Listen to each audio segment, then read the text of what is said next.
So it just took us 45 minutes to actually get our heads in the right space to be able to come to StreamYard from Zoom. And then just found out that my mic was not working because it was not plugged into my laptop. It was actually plugged in to my power strip and kind of helps to have things plugged in where they need to be plugged in order to actually make them It work. doesn't matter. We are recording on a It doesn't Monday. matter. We do not do Mondays for a reason. This is clearly the Yes. reason that we need to go back to our Thursdays. So, since we last recorded, we have officially dropped 3 episodes on Spotify. Did you binge listen to them once they came out? I binge listened. Did you? I did, multiple times. So is it weird that we binge listened to ourselves? I don't think so. Maybe to somebody else, but not to me. Like, I listened to them on the way to work, when I got to my office, on the way home from the office, and then I started it over the next day because I started listening to it with my daughter in the car, and she was like, "Are we gonna start listening to them?" And I was like, "Oh, yeah, you haven't listened. You've been in school all day." "Sure." So we had to go back and find so I've listened to the first 3 episodes probably 3 times now. Nice, nice. So you here's the key though, did you laugh at yourself? Of course, I laughed at myself. I'm hilarious. But then I was also like, We're "Ooh, such good point." psychopaths. I know we are total I know. I was like, "Ooh, I forgot we said that." Yeah, I did decide that whatever my microphone is does not sound like me, so if anybody is only ever listening to this podcast and then they meet us in person, this is not what you are hearing is not how my voice actually sounds. I don't sound like this. But okay, maybe not in your head, but you sound like this to me. Yeah, but even, like, my daughter and when we were listening to it and my nephew was in the car because I picked Oh, well, this is professional Nicole, though. It's not that you don't sound like this, it's that you're this is I don't know, professional something. This Nicole. is just like, my nephew was like, "Is that you talking?" Because you had said my name at one point, and he was like, "Is that you talking?" And I was like, "Yeah, this is that podcast I was doing." And he's like, "That doesn't sound like you." I was like, "I know. I can't figure out what's going on with my voice because 'cause I'm, like, intentionally trying not That's to funny. change it, and we all have that, like, phone professional voice that we do. I'm trying specifically Yes. not to use that, and I still feel like I am, so I don't know how to change that. Anybody that knows how to, like, out of your own head and not That's have funny. that professional talking voice, let me know. Welcome to Home Care Hot Seats with Kelly and Nicole, the exclusive podcast for home care owners by home care owners. I'm Kelly. And I'm Nicole, two home care owners who live and breathe the challenges and triumphs of the industry every day. Join us as we dive into the latest happenings, innovative strategies, and the raw truths of balancing business with everyday life. Whether you're a seasoned owner, a new entrepreneur, or just curious about the world of home care, you're in the right place.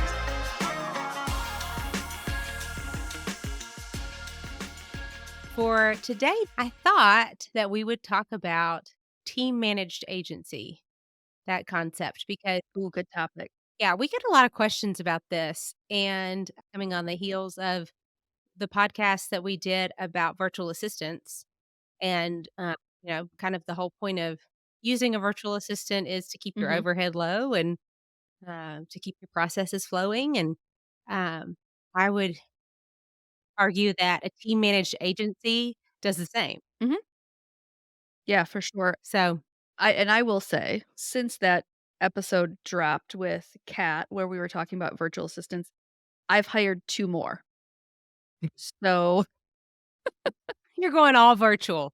I might just completely go virtual at this point. I have had such a positive experience with virtual assistants and what they bring to the table that I'm just like, "Let's use them. 'Em, let's do it." I That's when when you start to realize that there is a lot that you can delegate out, that's when it really becomes like game changing, I think. Yeah, and I think, like, for Lindsay, with her role, she's always been very process driven, and so to for her, delegation was not something that she's done a lot of, and as we move into this next year, like, part of that her role is going to change in the agency, and so I'm like this morning we had a little powwow before, um, we actually, like, opened for the day, and I was like, "Look, it's not about being in charge of everything, it's now about being in charge of everyone, and that includes these virtual assistants, and everything you are doing, you have to do through the lens of, can this be delegated? Because you can have things on your schedule. She's so used to having a structured schedule for herself Mhm. that there's not open time implemented into that structured schedule. So I'm like, if something goes awry and you have to be there for your team, you need to have open space for that. You need to have space to be able to be a support person for them. Just because there's nothing on your calendar doesn't mean that you're not doing anything. And Right. this is kind of the next shift in her role when we talk about team-led agencies. This is kind of the next step for her is changing that mindset to an from an operator to more of that hybrid visionary that I talk about when I do coaching stuff. She has it. She just has to stop relying so much on the operator mindset and move into that kind of visionary, more hybrid role where it's more big picture and other people are doing the operations. And I remember being where she was and it was hard. You know, she Yeah. came in this morning and I could just see the overwhelm on her face, and I'm like, "All right, we're gonna have real talk, like, I'm gonna talk to you for a minute as your mentor and not your boss. You are overwhelmed, you are overstimulated, you were sick all weekend. Do you think that that was a coincidence? No. You are working yourself into burnout, so we've got resources, you need to use them. You need to change the way that you're operating and processing things because until you do, you're gonna stay in this comfort zone of being overwhelmed Right. because the idea of not knowing what to do next is scary, I get it, but believe me, you'll find things to do. It will still find you. Yeah, it's so funny that you said that because I got a text this morning. Hold on, I'm gonna look at it so I can give you like actual like time stamps. 6 a.m., which you know I'm not a morning person. Okay. 6 a.m. Kirsten, who's my director of care, texted me. Not only did she text, but she texted me to let me know that one of the referrals that we were waiting for from the VA was posted on the website. So I was like, wait a second. It's 6 a.m. You're on the VA website? And she said that all like she couldn't sleep. All she could think of she was dreaming about these referrals that we had talked about last week. And I was like, I mean, I remember being Mhm. that, Mhm. oh my gosh, I remember, that's when like when you wake up in the middle of the night and all you have done is dreamed beyond home care, Mhm. like that's when it's like, whew. Yeah. But I saw that today and I thought, that's like red flag for me because it is hard to get into the new mindset. Mhm. And and we have a virtual assistant as well that we've brought on board and have actually started to transition him a little bit more into our day-to-day operations because before he was more of like my personal executive assistant and I realized that really we could utilize his skills in the business. And so it's hard to get to that place where you're training somebody to do the things that you are really comfortable with. So I just went ahead this morning and set him up with like all the internal trainings for the scheduling and the client management and the caregiver management. And I was like, hey, so I want you to start going through this because once you're done with this, like you'll have the baseline in Well Sky and then we'll go ahead and get you plugged in to the day to day operations. Um, So, I know you and I have both kind of been out of daily operations, and today we're talking about, like, team-led agencies. What do and this is a question I get all the time from people is, what does your agency look like? What roles do you have in place for your administrative staff? Like, what does your internal structure look like in your agency? Yeah, so I think this is such a good question, and people ask it because they wanna know the, like, how to do it, right? They wanna know Yep. the playbook. So, I've been in business now for 7 years, and I have iterated this 5 times. Yeah. So, I think probably what the best thing I could say to anyone who's listening is, I'll give you my structure. My structure is not gonna work for Mhm. you. The principles will, and it took me a really long time to get that. Um, but so for us, when we talk about a team-led agency or a team-managed agency, we're talking about the agency supporting itself, okay? Um, for me, I look at it as spreading out that accountability and that responsibility to, as much as we can. Because the more people who understand how the day-to-day operations work and how, everything kind of fits in together, the more stable we are, the more on the same page we are, the more that, you know, our client onboarding also helps with our marketing, also helps with our r caregiver retention, everybody needs to be on the same page and see the big picture. So we implemented, um, a lot of the ALE, the action leader experience practices, um, of having those team-led roles. So we bring somebody in, put them through our baseline care provider. They become, certified beyond home care providers. And then we give them the opportunity to go to the next level, take on a little bit more responsibility, a little bit more accountability, into a care lead role. From there, they can then move into a care manager role. And, the whole point of all of that really is that if if one person, isn't there, there is all this other that can support it. And I do think that it is scary for people to realize that they are Mhm. replaceable, but there's also everyone is Mhm. replaceable. And it's so important that that is our mindset. We can't hold anything in our brains, right? And I think when we say that, a lot of times we're thinking about our people, but the reality is that's us. That is us. And we are so worried about not teaching, those how to run the agency and the basic principles, and because what if they do it better than Mhm. me? Hell, man, I hope they do it better Yeah. than I do. I can tell you right now, Kirsten does it a hell of a lot better than I do. Absolutely. And I think for anybody that gets their business to a point where they start exiting daily operations, we all talk about, like, what does that look like when we're no longer in the agency? And I have my agency set up where I am replaceable. I should be replaceable. I should not be the only thing that keeps this cog spinning. If I walked out here at 5 o'clock today and God forbid got hit by a bus and died, I know, regardless of what she thinks, Lindsay could step into my role and she could run this agency, like you said, a hell of a lot better than I could because she understands all of the intricate pieces that go into running the business.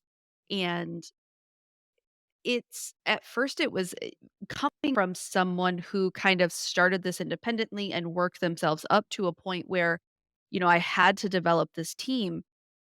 It was scary at first, like, it took me a really long time to give Lindsay access into my QuickBooks account because that was the last piece that I had, like, if everything else failed, Yeah. I knew the finance stuff. I had the business in all of the money and where things were going and what they were set up to, and we have a new staff that's been with us. I mean, she's been with me since I opened. She's my longest standing employee.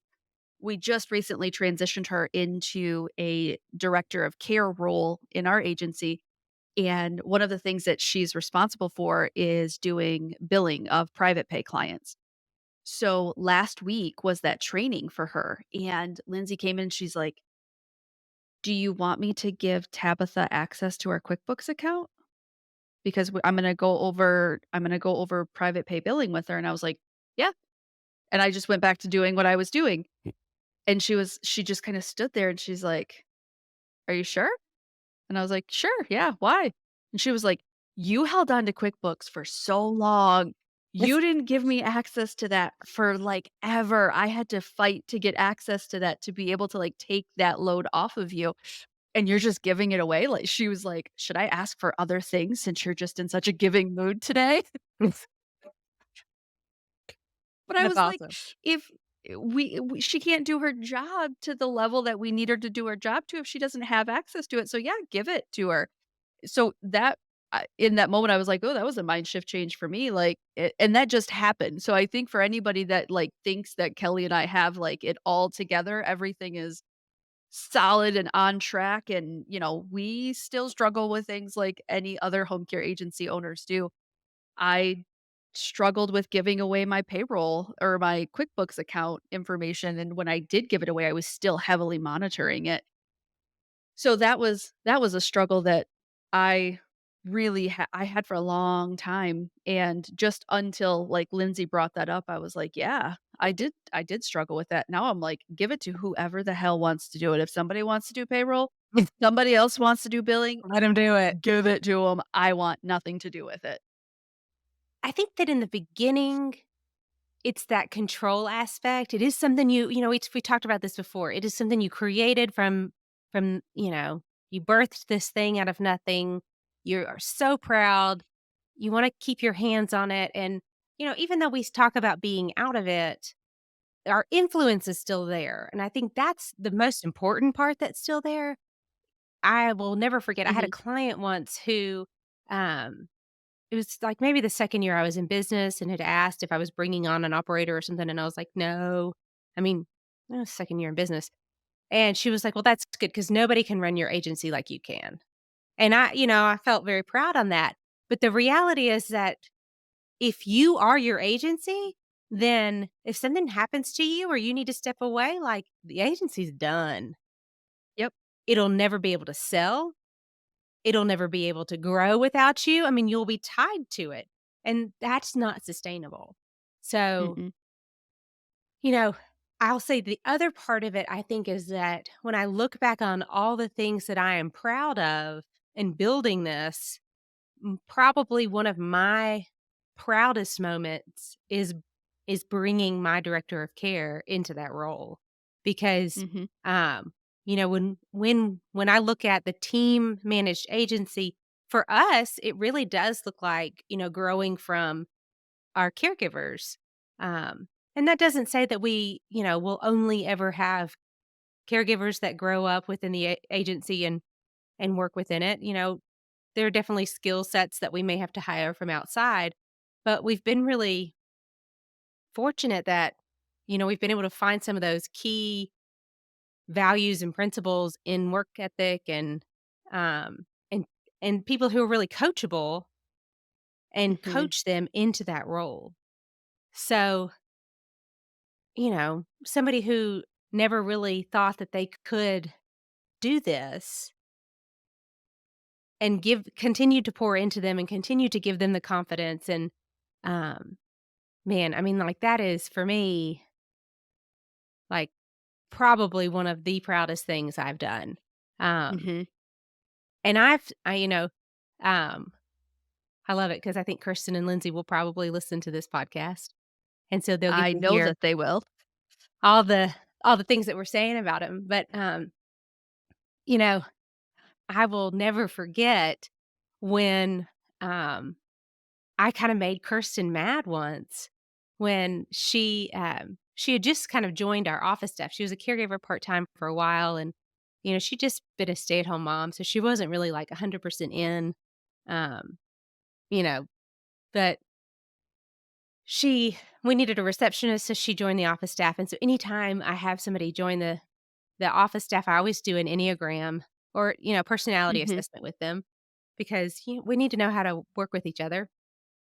And Absolutely. so, her second highest Enneagram score was, like, the achiever, which I'm, like, a high achiever Enneagram, um, which is not shocking because, some of the things that it says, can be bossy, like, there's some attributes in there that No. I'd rather not be, but hers came up as being that was her second highest, and I said to her, I was like, "That really surprises me, Kirsten, I haven't seen that side of you."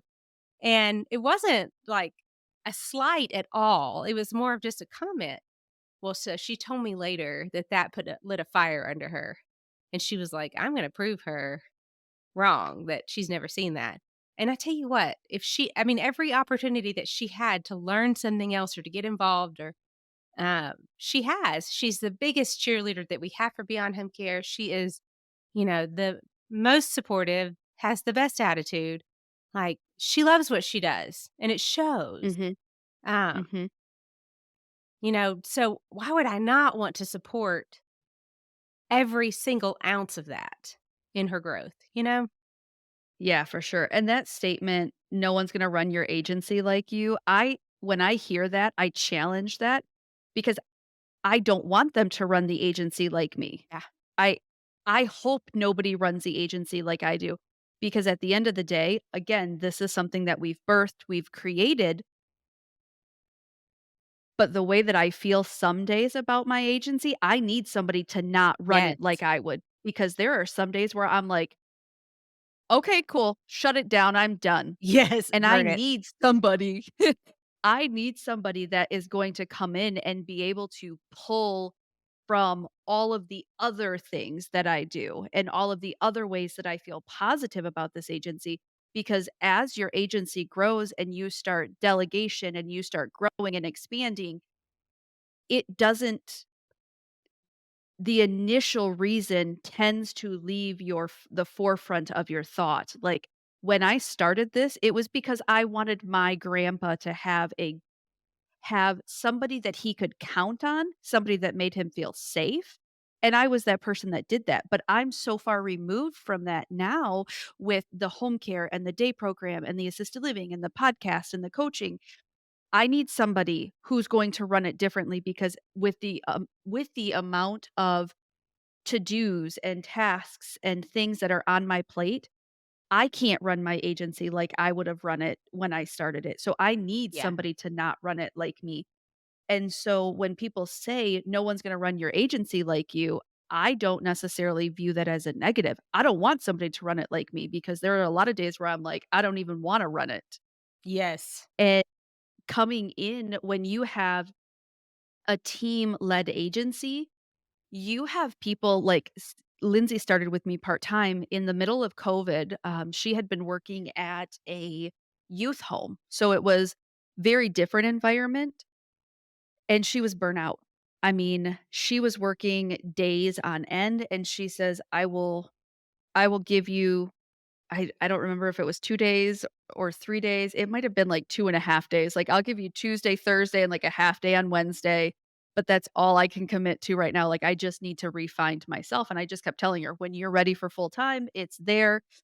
And over the course of probably 6 to 7 months, like she immediately just set herself apart, and it was a no-brainer that at some point when she was ready, like, she was going to be the next person that I developed into a leader in the agency, and it wasn't through just going to work and doing bare minimum, like, she embodied what my goal was and not only understood it, but helped me remember that on days that were really, really tough. And for any of the home care agency owners listening, you fully understand what that means. The calls from clients when they're yelling at you and they're telling you that you're incompetent and you don't know what you're doing, and your staff are arguing and fighting with you and not going to work, and families are upset with you because how dare you change a schedule, all the things that happen, And so when you find somebody who wants to run your agency differently than you did, hell yeah, come on, let's go. How are you gonna help me see how I need to do things differently? Because I'm not always right, even though I like to think that I am. I don't have all I don't have all the answers. I sure as the hell wasn't told or taught how to run a home care agency. No. The only thing I'm doing is figuring it out day by day and helping my team walk through some problems, which most of the time they can figure out themselves. I tell Lindsay all the time, I feel like sometimes me being here actually handicaps her. Yeah. Um, and so her and I are working on figuring that out. But having a team-led agency, we've hired people from outside, and I I have not had it turn into a positive experience. I've really struggled hiring people from outside, and for a while I was like, "Yes, you need to bring in people from the outside." I'm kind of back to my other mindset of, we're not just another home care agency, so I need people that really fully understand the expectation and the execution of what we do. And that doesn't necessarily come from somebody who's outside coming in. So yeah, I like the no one's gonna run your agency like you do. I like that. I want people that are gonna do it differently and do it Yeah. better. And since I stopped looking at that as a positive thing, it's been a benefit to bringing in those people that can do it differently and who honestly have continued to do it better and grow it and make it what it has become, and it's because they don't do it like I do. Right. Yeah, I think that, it's been interesting because you kind of have 2 groups of people. When you start talking about this team-led agency, you get some folks who are like, I don't have anyone on my team that I would want to be in leadership. I don't have anyone that, wants more. I don't have anyone that could do more." And then you've got people who are like, "Oh my gosh, yes, I've got some superstars. I've got," you know. So, I think that's an interesting dynamic that we tend to see. Um, you know, I I think that when you stop hiring bodies, Mhm, that's kind of when you start to see that shift, because we are team led and because, we're small rural agency. And when I say team led, I probably like we should define that a little bit more. mhm, So, I don't have one scheduler. Like, we have a main person who oversees the schedule, but we have care managers that schedule for their caseload. We have, everybody kind of knows how to do that role and can easily step into it. And we have a structure of the way that we schedule so it's not chaos and it works for us. Like I said, what works for me is not necessarily going to work for you.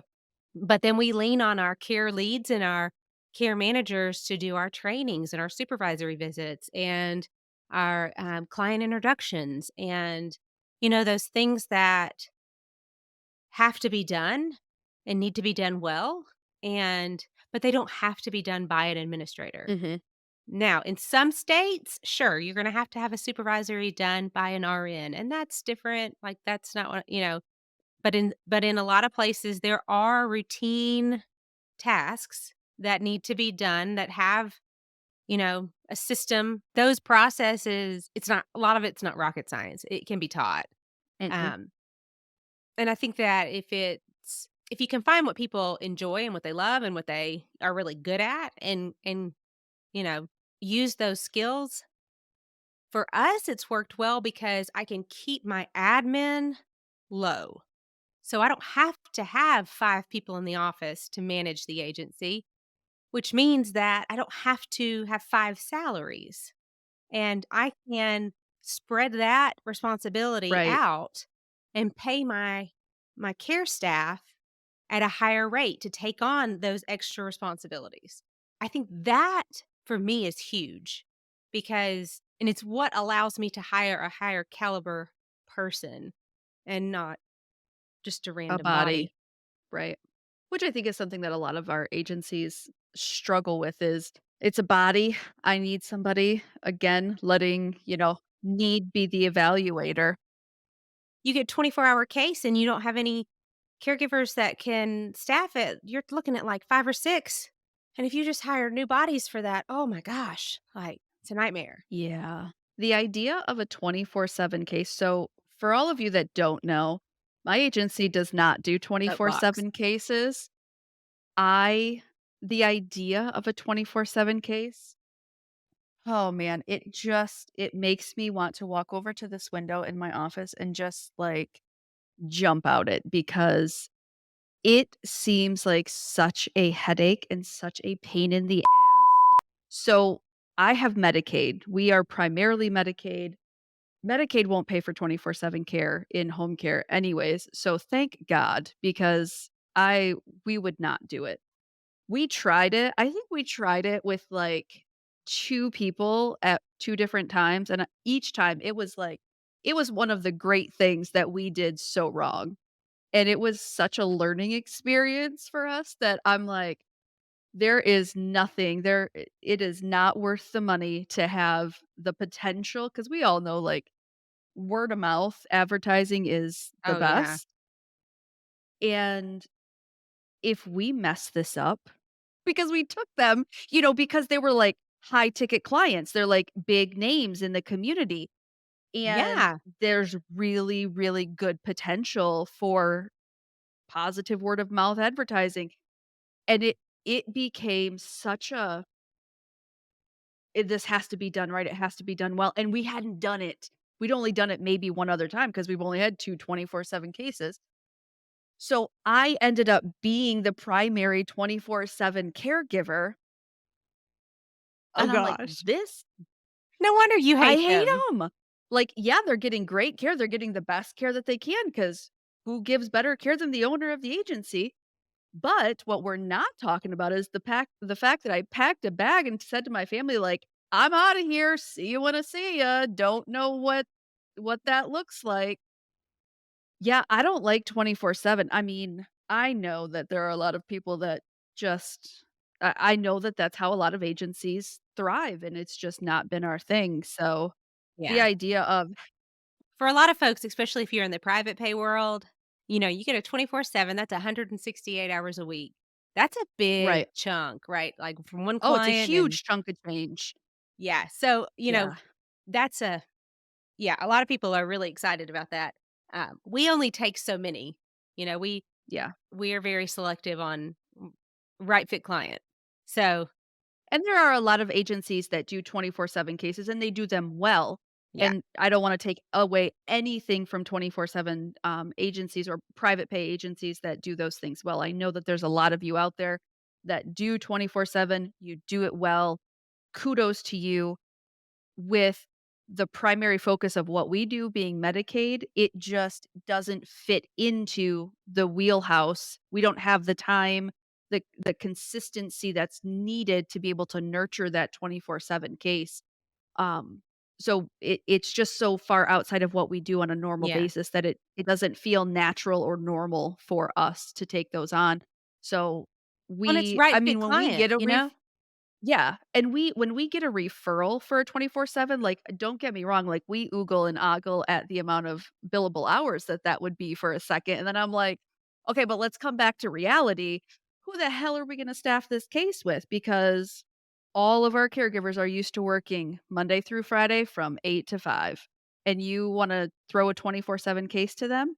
They don't give a shit. They are not signing up for that stuff. And then I'm like, "Oh, wait, that's right. I have an assisted living. We don't have to do 24/7 cases." But, yeah, no, 24/7 cases, they're great. They're great income. Lots of agencies do them and do them well. It is not something that we could do well, and we have failed miserably, so we just stopped. there you go.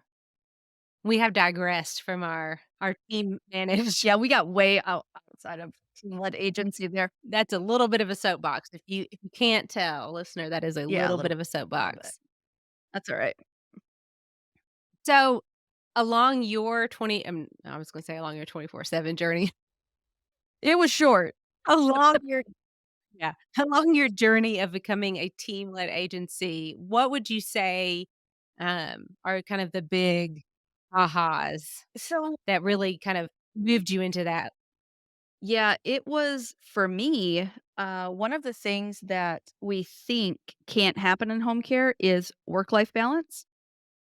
And when I started looking at having this team-led agency and realizing that it didn't have to all be me, that there are other people that want this in my agency just as much as I do, it became easy to say, okay, it's 5 o'clock. I'm going to my kid's wrestling meet or a volleyball game and to be present in those things and know that my team had it. And not only did they have it, they were doing it and they were executing it better than I would have because I would have been executing it from a mindset of a burnout, overwhelmed owner. They were doing it because it was part of their responsibility, and not only were they executing it, but they were executing it well. So for me, when I started to see that, yeah, there's still things that we're on the hook for 24/7 as the owner, but you can really filter that responsibility across a team.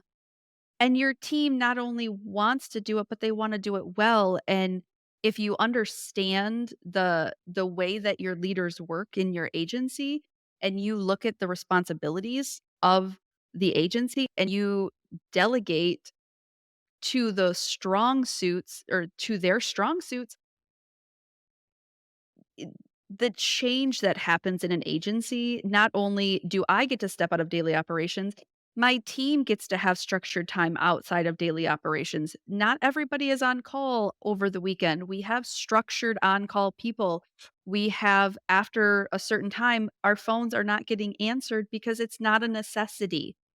We don't have those emergency things that come up that require us to be glued to our phones. So learning how to one, identify the things that needed to be delegated and the members within my team that were able to do those tasks and execute them well, it was an absolute game changer in our agency. It helped us be able to expand and step out into other areas that I didn't think we would be doing so soon in kind of my big picture of what I wanted from the agency.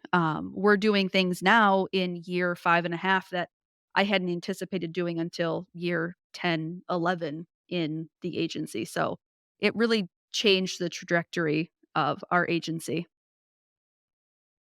Yeah, and that's exciting. I think the key there is just it's the delegation part Mhm.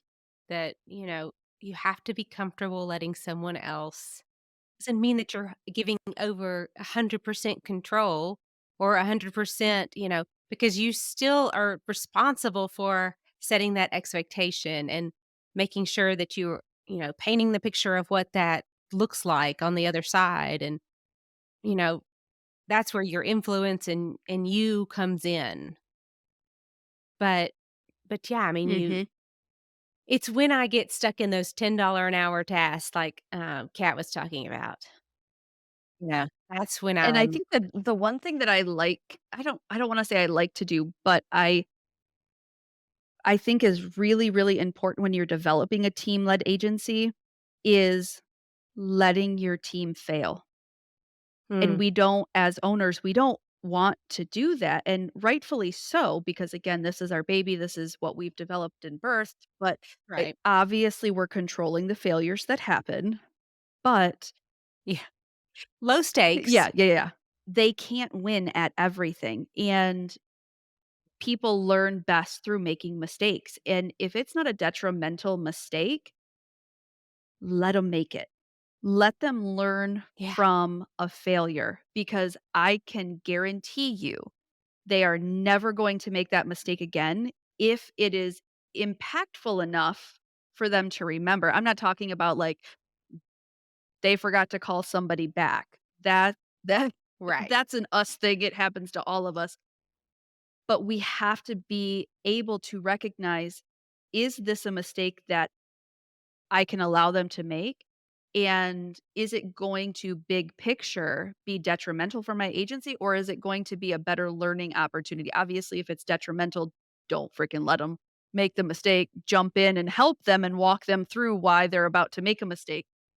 But if there are things that can be, for example, when I was teaching my last director how to do billing, with being Medicaid, we can only bill certain time. We can only bill so many times a month. Some agencies it's biweekly, some agencies it's monthly, and it's all for services past. So I was teaching her, and I have a grid of who we bill when, and she had forgotten for it was one of the agencies we billed biweekly. She forgot, and it ended up being about a month and a half, and I was gonna let it go for 60 days, because at 60 days, we lose the opportunity to bill for any of those services, and I knew what bills were coming up, I knew when payroll was, I knew that this amount of money that we were going to be billing really was not going to be the end all be all of the agency, and so I let it go. And she missed 2 billing cycles, and we were coming up on what the 3rd billing cycle should have been. And when she finally realized that she had forgotten to bill, she was in tears in my office crying, and that was never the outcome that I was hoping to get, but what she walked away with, and the thing that never happened again is she never forgot to bill. So, it was one of those I kept asking myself, and this was a trial and error for me too, like, how long do I let her go? Like, how do I address this when it does happen? But I had to let her fail. I had to let her forget something fully and recognize it before she identified, "Oh, this is a huge part of my job." And we had a conversation about, you know, when she did realize that she had forgotten, what the impact that that could have had on the agency, the expectations moving forward, and so we took what could have been a really negative experience and put it into the parameters of, this is your expectation, this is what I am going to expect moving forward, and this is what could have happened, but without that there was no way for her and for me to really solidify that she fully understood her role and her impact if she didn't bill on time. It's really important to let your team fail, and I think when you can bring that failure into the light of, "I myself have done this same thing," it humanizes you, and it makes them realize that regardless of what persona we put out there, we don't know it all. We are fumbling our way through it just like the rest of them. We don't have all the answers. We fake it till we make it, and anybody that says otherwise is a liar. Thanks for joining us on Home Care Hot Seats with Kelly and Nicole. We hope today's session has given you insight, inspiration, and a sense of community in this ever-evolving journey of home care ownership. Don't forget to subscribe to our podcast and share it with other fellow home care agency professionals. Have a topic you want us to discuss or a story to share? Reach out to us and join the conversation. You'll find the links and contact info you need in the show notes below. We'll see you next time, same time, same place. Bye for now.